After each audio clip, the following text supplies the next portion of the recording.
علیکم ورحمۃ اللہ وبرکاتہ۔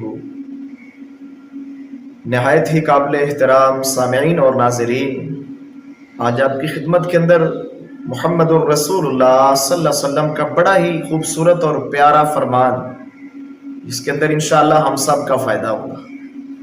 میرے نبی کی اس حدیث کو میں آپ کے سامنے بیان کرتا ہوں، انشاءاللہ اس کو سننے کے بعد انشاءاللہ ہمارا فائدہ ہوگا۔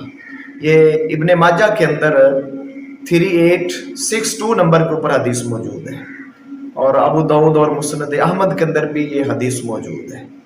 اس حدیث کے اندر جناب محمد الرسول اللہ صلی اللہ علیہ وسلم نے 3 دعاؤں کا ذکر کیا ہے کہ 3 ایسی دعائیں ہیں جو اللہ تعالی رد نہیں کرتا، یعنی 3 قسم کی دعائیں۔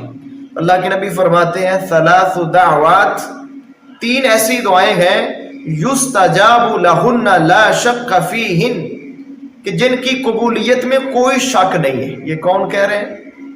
یہ امام الانبیاء محمد الرسول اللہ صلی اللہ علیہ وسلم فرما رہے ہیں۔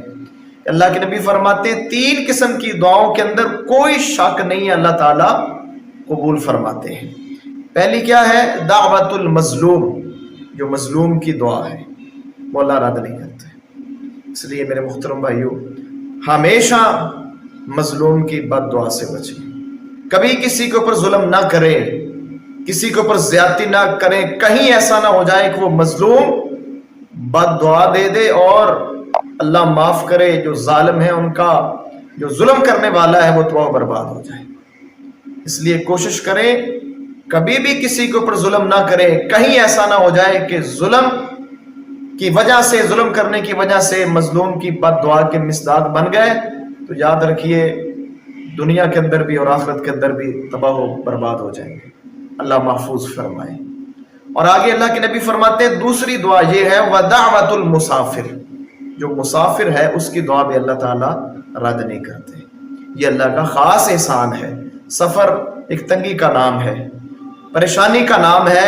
انسان سفر کر رہا ہے، اللہ سے دعائیں کرتا رہے، اللہ تعالیٰ دعا رد نہیں کرتا۔ میرے نبی کی حدیث ہے۔ اور آخری جو دعا ہے یہ بڑی بہترین ہے، یہ ہم میں سے سب کو یہ دعا کرنی چاہیے، انشاءاللہ بہت زیادہ فائدہ ہوگا۔ اور یہ گارنٹی کون دے رہے ہیں؟ محمد الرسول اللہ صلی اللہ علیہ وسلم گارنٹی دے رہے ہیں۔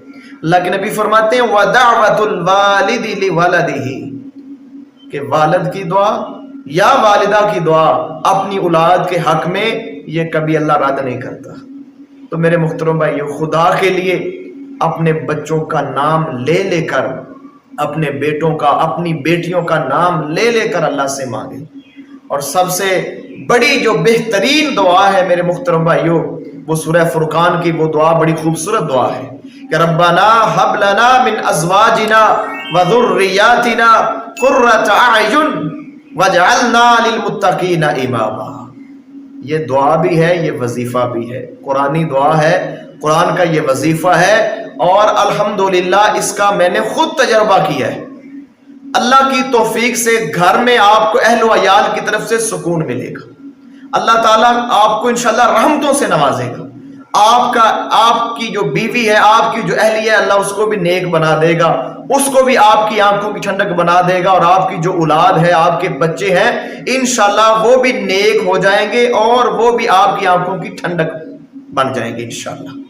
تو میرے محترم بھائیو، یہ اللہ کے نبی گارنٹی دے رہے ہیں خدا کے لیے اپنی دعاؤں کے اندر اپنے بچوں کے لیے دعا، اور بالخصوص نام لے کر دعا، نام لے لے کر اپنے بچوں کا، اپنی بچیوں کا دعا کے لیے دعا کریں، انشاءاللہ میرا اللہ رد نہیں کرتا۔ یہ اللہ کا بڑا احسان ہے۔ اور اس دعا کی قبولیت کی گارنٹی کون دے رہے ہیں؟ محمد الرسول اللہ صلی اللہ علیہ وسلم گارنٹی دے رہے ہیں، جو اوپر والے کی گارنٹی کے بغیر گارنٹی دیتے بھی نہیں ہیں، وہ اللہ کے نبی گارنٹی دے رہے ہیں۔ تو جو بھی بھائی کوئی والد اپنی اولاد کی طرف سے پریشان ہے، خدا کے لیے 5 وقت نماز کا اہتمام کرے، اللہ کے گھر میں جائے اور نماز ادا کرنے کے بعد اللہ کے سامنے ہاتھ اٹھائے، اللہ کے سامنے اپنی اولاد کے نام لے لے کر دعا کرے، اور یہ جو وظیفہ میں نے بتایا سورہ فرقان کا ربنا ہب لنا، اس کو بار بار پڑھے، سونے سے پہلے پڑھے، جب بھی وقت ملے زبان کے اوپر ایک تو قرآن کی آیت ہے ثواب ملے گا، دوسرا یہ دعا ہے، انشاءاللہ میرا اللہ پورے اہل و عیال کی طرف سے انشاءاللہ سکون اور ٹھنڈک پہنچائے گا۔ اللہ سے دعا ہے اللہ تعالیٰ مجھے بھی اور آپ کو بھی اس کے اوپر عمل کرنے کی توفیق عطا فرمائے، آمین۔